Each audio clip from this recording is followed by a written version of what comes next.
strengthening empathy, strengthening compassion for others and for oneself, strengthening cooperation and collaboration, strengthening inclusivity. These are all a natural part of making music. To begin with, we talk about music making as being a team, like in athletics. But those values I just mentioned, I think, are a very natural part of music making and is what I'm building my business on.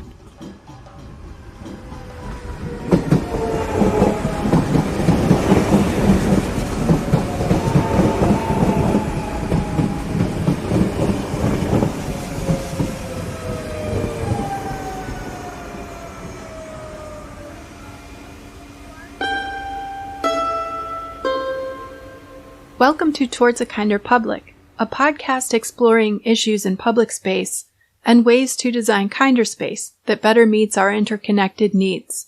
I'm Kevin Castle, and along with Annie Chen, we are Kinder Public. Today's episode is How Music Makes a Different Public Space with Chelsie Henderson of Rural Soul Music Studio. This episode opened with the music of master drummer Mbemba Bangoura, who is playing alongside Chelsie Henderson and Wayne White. You'll hear more about this later. The rest of the track will play at the end of this discussion. In our last episode, Chelsie Henderson, the accomplished musician and amazing entrepreneur behind Rural Soul Music Studio, was sharing details of her business model, what services Rural Soul offers, and why Rural Soul is always out in the community. Chelsie shared with us that her music business grew out of a lot of organizing on a volunteer basis, bringing people into a shared creative experience. She was moved to work in this way, focusing on collaboration and community, by early career experiences and a feeling of burnout. If you have not accessed episode 7 and our earlier conversation with Chelsie, we invite you to access the podcast and full transcript on your favorite podcast player or on our website, kinderpublic.com. In this episode, we begin our discussion with the last of 3 questions clarifying Rural Soul's services and business model, and talk about one of the most impactful parts of her work, which is opening up a rural, upstate New York region to the contemporary master musicians, percussion instruments, and music traditions of multiple West African countries. Chelsie also discusses how she brought the grassroots approach that she developed in her early community work and further refined at Rural Soul Music Studio into her surrounding business district. You'll hear about small businesses and organizations in and near Schuylerville, New York, that are in relationship with each other for reasons beyond their geography, and how they have built their foundations on skills like listening, collaboration, and empathy. What's happening here is that creative professionals and business owners are using the skills of their creative backgrounds to meaningfully impact the way that they conduct business, both individually and together. This is a very different condition from simply advertising that a business district is a creative hub in the effort to attract commercial activity. It's like the difference between dyeing the entire wool fiber or merely printing the color on top of already woven fabric. In Schuylerville, these values go all the way through the yarn, and this makes them durable. But back to Rural Soul Music Studio. This is an approach to business and bolstering a Main Street commercial district that is informed by a musician's manner of working, or, as Chelsie referred to it in episode 7, WORK, because this skilled, highly impactful work really feels something more like playing. This is the last part of the question about your business activities. You have a music studio in a rural community, and you maintain a very clear focus on the business development of that community. But Rural Soul simultaneously opens up the world to our rural community by providing access to education about West African music, access to accomplished musicians, by providing access to West African percussion instruments. In this way, the mission of Rural Soul expands to learning, deepening conversations, and ultimately building and repairing our human connections. Who are some of the renowned percussionists and musicians that you work with? How did your relationships form? And how did the djembe, a West African drum, and the others that you teach and sell, become an integral part of your professional background and business? So I'll start by saying, I mentioned Wayne, my partner. He's a very accomplished, sought-after West African drum repair technician and skilled player, and he's taught in the Capital Region for 20-ish years. He was my first djembe and dunduns teacher. But before meeting Wayne, I would say even 10 years before that time, I was first introduced to traditional West African music in a very meaningful way in Burlington. I had the pleasure of seeing a performance of J. Kulu, which is a West African musical performance ensemble, and I was immediately swept away with the players' and dancers' musicianship and grace and the cultural contextual meaning that was the foundation of everything that they were doing. This was their version of musical theater, actually. And at the time I was studying classical music, so it was a very, very different feeling and type of learning and experiencing music that I really hadn't had before.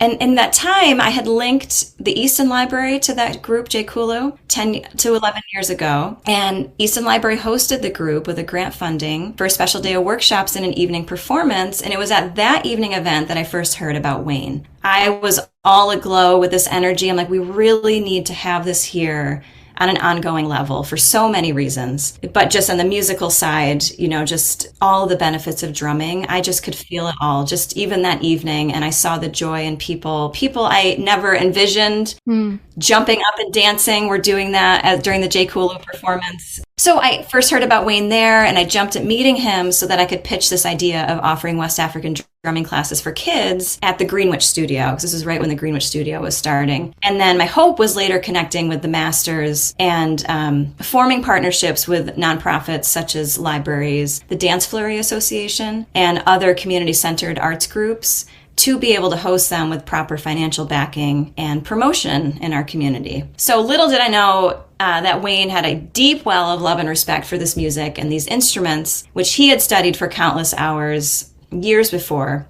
and leading up to that time. And so much love and respect for the people who graciously share this music with our country, which for Wayne began with the Honorable Babatunde Olatunji from Nigeria, someone that Wayne met when he was younger and just had a huge impact on him. And Wayne was also well connected with the Woola Drum Company, having studied with the owner Michael Marcus, as well as Michael's mentor Bemba Bangoura, and other amazing musicians at Woola Space in New York City or at their yearly retreat in the Pocono Valley. So in the last 10 years or so, we've hosted 5 different instructors from West Africa, several of whom return year after year. They love this community. They love coming here and seeing the same faces, and then also being introduced to different communities within the region. So, for example, Bolakata Kande, who's originally from Morawaya, Guinea, and he lives in the southern part of the United States full-time. He'll be in this area in June. And he's doing a mini tour, which he did last year as well. And most notable is our dear friend and closest mentor teacher, Bemba Bangoura, who's originally from Conakry, Guinea. And he teaches in our area quite regularly and was the main inspiration behind the 100 Resilient Drummers remote drumming program that was held 3 winters ago and has continued since then. And without sharing too much of his personal journey, Bemba's an older adult musician whose main income for years has been in the gig economy. So traveling all over the world to lead workshops and residencies, from colleges to professional ensembles and everything in between. But during the pandemic, he lost all of his gigs and was without work completely, and completely without any creative outlets for that matter, for quite some time. So because of our community building and partnership efforts, we were able to organize classes to help sustain Bemba financially and really for all the drummers emotionally in the thick of this questionable time. So Bemba is a very important figure for us, and I'm just constantly learning from him, learning about life, learning about this music, learning about the technique of the instrument. So he truly is a mentor and like family to us. And then you had mentioned the djembe and the other instruments that we really focus on. And I'll just say about the djembe, because it really has become a monumental percussion instrument that is found all over the world, but is originally from West Africa. It's a goblet-shaped wooden drum that's covered in goat skin and tied with very, very strong rope. And it's truly the premier West African hand drum. It has a very old history and is hugely significant to traditional and more modern percussion music.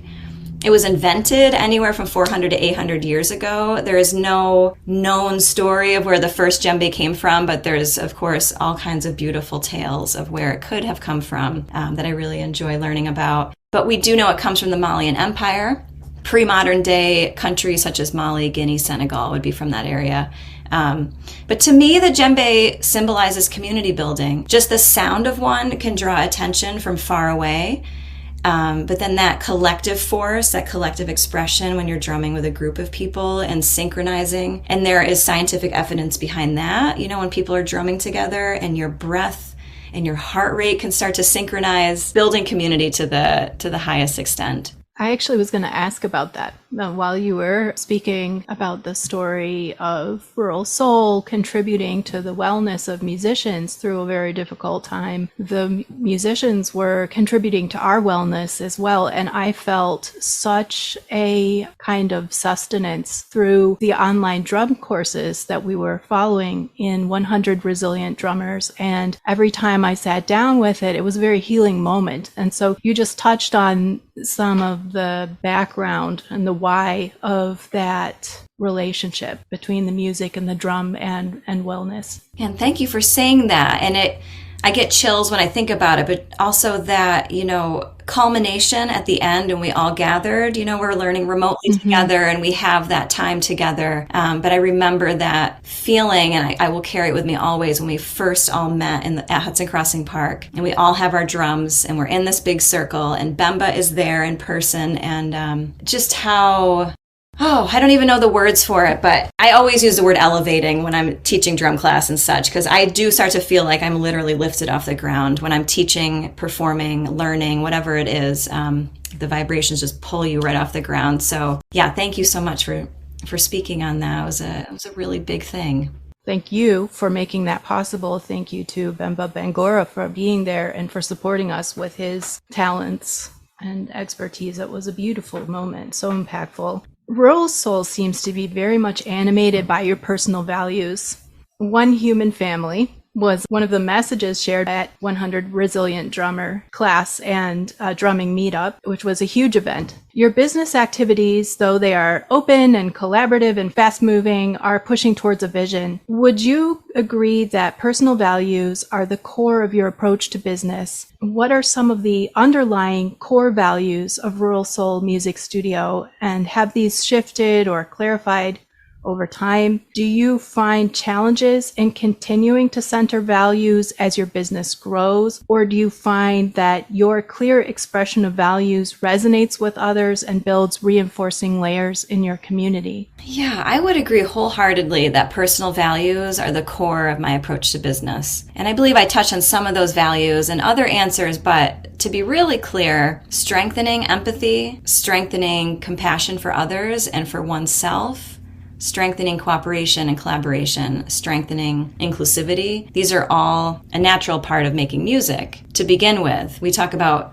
music making as being a team, like in athletics. But those values I just mentioned, I think, are a very natural part of music making and is what I'm building my business on. There have been many challenges in upholding these core values, mainly due to my own learning curve and how to run a business. When I went to college to become a music education major and then later a music teacher, I didn't even know that was an option to do this on my own. No one really directed me that way. It just sort of life did. So I had to learn all of that as I'm teaching and as I'm trying to support other music teachers and performers. Another challenge, I would say, is just some of the discriminatory reactions I have received as a woman in the music profession and as a community leader. Not to mention my tendency to overcommit to volunteer endeavors, which I've learned how to balance much better. And landing in community leadership situations where my role is to be an objective facilitator or contributor. So I have to sort of, I have to stay in that objective role and just lead as gracefully as possible in those situations. But I'm happy to share that I'm able to overcome most of these obstacles with, utilizing very clear communication and very clear boundary setting. And these values, my gut values, have definitely shifted over time relative to my own musical arts and social justice education and enlightenment, I would say. My message is certainly getting clearer with time and experience. And as I am witnessing firsthand with increased attendance in classes and workshops and events, people are along for the ride. And even more so, these values are resonating with them and perhaps even giving them a voice. One of the first things that I noticed about Rural Soul is that the studio has an incredible number of neighbors and partners and brings music into the community in so many different venues and neighborhoods. We can find you hosting classes everywhere from your studio to the library to the park and more. But at the same time, Rural Soul maintains a very clear presence in and commitment to Schuylerville and seems to draw people in to support that community. One of your business neighbor collaborators, Kate Morse, the executive director of Hudson Crossing Park, mentioned the community conversations that you have been spearheading for the Schuylerville Business District. You have an open, collaborative approach to building business and building value with your neighbors. Can you talk about the community conversations? What are they, and when did you start hosting them? And was there ever a time you weren't hosting them in some form? And what is your vision for the business district that is served by the community conversations? The Schuylerville Community Conversations are near and dear to my heart. Thank you so much for asking about that. I am a founder and the volunteer coordinator going on 7 years. It's a very welcoming, open forum for sharing positive news and announcements. And there are anywhere between 15 and 35 people who will participate, from small business owners to local government representatives. And we meet on the first Wednesday of each month at 9 to 10 a.m. at rotating brick and mortar locations around town. Or sometimes we'll go outside to Hudson Crossing Park, for example. I'm really protective of our 1 hour gathering, ever reminding attendees that we're dedicated to keeping it to just 1 hour in order to respect people's work schedules and the host location's energy output. And people are very receptive and respectful. So yeah, 7 years ago, actually this month, Eric Laffer and I started the initial group, and it was called the Schuylerville Small Business Association, because we were really gearing it more toward outreach for the small business owners, in which there were more and more new businesses coming into town at the time. And then it was later renamed Schuylerville Community Conversations. And I want to say that was maybe 4 or 5 years ago that the name changed, and we did that within the conversation. What do you think would be, a feasible title for what we're doing? And someone had come up with that name. So I was listening and heard that many new business owners in Schuylerville weren't feeling connected or supported. So we created an opportunity for that connection and support that has really blossomed. I'm always just so blown away by the people who show up and what they share, and how many amazing things, frankly, are happening around here that I don't know if we would know about otherwise. So I'm always encouraging neighboring community movers and shakers, so anyone even outside of Schuylerville, to visit our community combos. And in all honesty, for me, a big part of it is to help Schuylerville be less insular. And I don't mean to generalize in any way or disregard the efforts of all those people who came before me and who have started businesses or moved to the area since Rural Soul came to town. Mm-hmm. In my heart, I know that there can always be more sharing, more education, more listening. So my vision for the Schuylerville Business District is that it's growing creative economy, to use a term that I learned a few years ago, and I just love that. It will become more sustainably supported in such a way that continues to attract more unique businesses, and that the flow of customers and clients is always robust. With open minds and hearts, our businesses can feel like one local economic body that communicates and supports within itself. There can be the symbiosis with the people being drawn to Schuylerville for its rich heritage and natural recreation, while also supporting our local businesses and vice versa. Hudson Crossing Park is particularly adept at making this connection and is always doing so. And I'm just so grateful for their existence and mission, and for all their participation by Kate herself and their amazing board. And they have a very dedicated volunteer force. So they actually set a very good example of what a creative economy village could look like working together. And I would love to see more education and celebration around Native peoples of this region, and fueling that to bring people to the area to then support our local businesses. And I'd also love to see more accessibility to land for the next generation of farmers. There's a very strong foundation in agriculture in Schuylerville area. And, they're feeding us, and we have these wonderful restaurants that would support them as well. Mm-hmm. Yeah. Schuylerville's business district has several levels of collective organization, as I understand it. There's the conversations, the Schuylerville Community Council, and membership in the county level chamber. Your grassroots conversational approach was so compelling that it was officially folded into the hierarchy of organizations that support the Schuylerville Business District. Can you talk about extending your grassroots approach to business to the identity of your business district, and what is the unique relationship and output that happens between the community conversations and the community council that isn't achieved in membership within larger regional business associations? Yeah, Schuylerville certainly has a grassroots vibe, and the community conversations are a wonderful example of that. These community conversations fuel the agendas for the community council, which is a relatively new group that was basically born out of a release of the Schuylerville Area Chamber of Commerce, and that group had existed for many years in different iterations. The Saratoga County Chamber of Commerce acts as the parent chamber organization to the community council, supports with insurance and whole community promotional opportunities, the latter of which we have a lot of progress to make still, but the initiative and the drive is there. But I just think, I would say basically, dots can get connected faster with this type of structure in a community. But having these connections and strengthening them is really the core of all of it. And I think for listeners who have listened to our Hudson Crossing Park episodes, they'll find in some of the activities within the downtown Schuylerville Business District the same playfulness that exists in the natural space that is adjacent to the business district, which is just such a charming relationship, and I'm absolutely in love with it. And I'm in love with Rural Soul Music Studio. I love the camaraderie there and your joyful approach, which is such a special characteristic of small business. Based on your approach, what is your key recommendation for businesses in Main Street business districts to develop a local identity and bring value to human relationships and not lose sight of these principles while also working to grow economically? I would actually just summarize with one word, and that's listen. And I've used that word a lot in this conversation, but listen with your heart, listen to your heart, listen to the existing business community and what the needs are, especially if you're a new business, and then find that balance. The social media hashtag collaboration over competition perfectly sums that up also. Mm-hmm. And I see some of our local businesses using that in their promotion. So lead with compassion, but with strong boundaries, and businesses will go far. Where did that hashtag come from, incidentally? The first time I saw it used, and I see it used very frequently, is with Bound by Fate Brewing Company. That is definitely their foundation is collaboration. Ah, I love it. And they're a neighbor of yours as well. They are. Very nice. And how can people find your business online and support your work and participate? Yeah, we have a website, ruralsoul.com, and also Facebook and Instagram pages I'm pretty active on. And I have an e-newsletter called the Rural Soul Newsletter that comes out once or twice a month. But whenever we have a whole clump of activity going on, we'll make sure to get it out that way. And you do have online classes too, so people outside of this geographic area can participate and see what you're doing and join in the fun.